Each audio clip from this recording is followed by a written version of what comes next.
In Packet Tracer 645, we will configure the static type of network address translation. Our scenario says that in IP version 4 networks, clients and servers can use private addressing, also known as RFC 1918 addressing. This includes the entire 10 network, 172.16 through 172.31 networks, and the 192.168 network. Before packets with private addressing can cross the internet, they need to be translated to Internet Routable Public Addressing.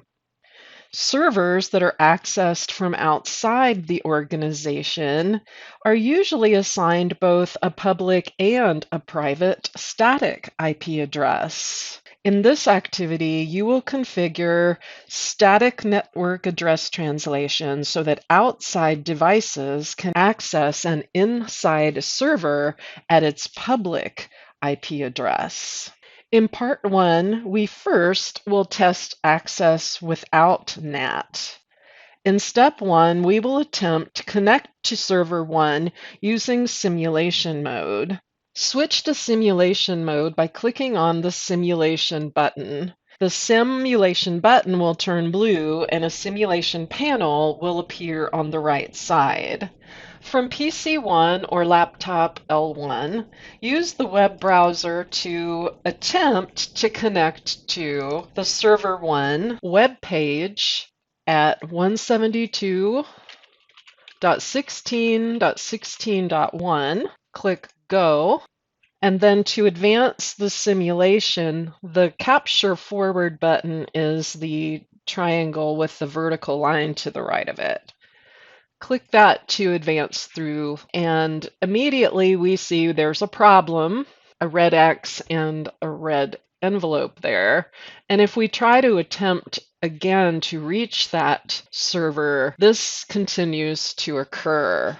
We can analyze what's happening by clicking on this red packet and seeing the internal details, which we see is an ICMP message type of 3, which translates to the destination unreachable message. The packets are never leaving the internet cloud. At this point, exit simulation mode by clicking on the real-time button, and the real-time button will turn blue and the simulation panel will disappear. Server 1 has been assigned 172.16.16.1 as its actual address. But again, that is private addressing that's not internet routable. If we go to PC1, and click X to close the web browser and open the command prompt, ping the R1 serial interface that faces the internet 209.165.201.2. That does succeed, and that is internet routable address space. In step 2, we first will view the running configuration of R1, and if we want to see if there are any commands that have been configured relating to NAT, a shortcut we could use is show run, the pipe symbol, and then include, which means grep or search for, the term NAT. There are currently no NAT commands configured on the router. We can also look at the command show IP NAT translations to see any activity with NAT on the router. And again, there is nothing being translated at this time.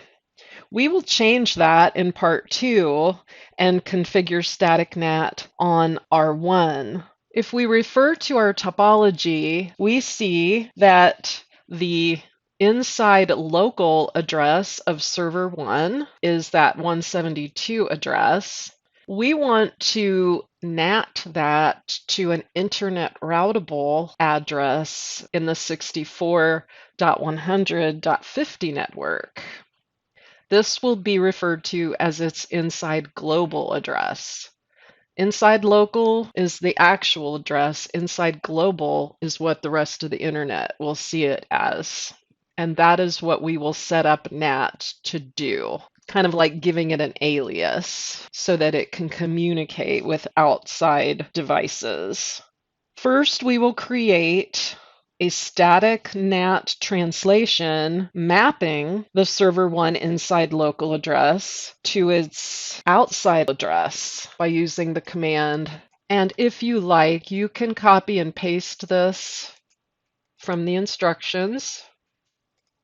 IPNAT inside source static. In other words, this will remain constant. 172.16161. That's the inside local. The inside global we're mapping that to is 64.151. So server 1 can communicate within this area using its actual address just fine. But if it needs to go outside of R1 to remote destinations, it will need to be mapped to that address every time. Next, the interfaces on the router that are participating in the translation must be configured as either inside or outside relative to NAT. First, configure interface G00 as an inside interface because it faces server 1 and the private addressing that it must map to a public address. And the command to do this is IPNAT inside.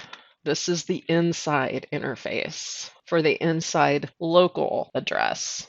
Next, we will configure the interface that faces the internet, S000, the public interface, as an outside interface because it faces the internet and it must translate return traffic from the outside to the private or inside local address so it can reach server 1 on the other side of the router.